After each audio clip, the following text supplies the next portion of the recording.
vì cười niềm vui đi Aka bên môi đúng đi là tu răng nga đâu so nói pada say răng nga ra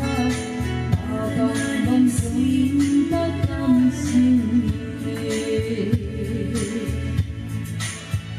Hãy subscribe cho kênh Ghiền Mì Gõ để không bỏ lỡ những video hấp dẫn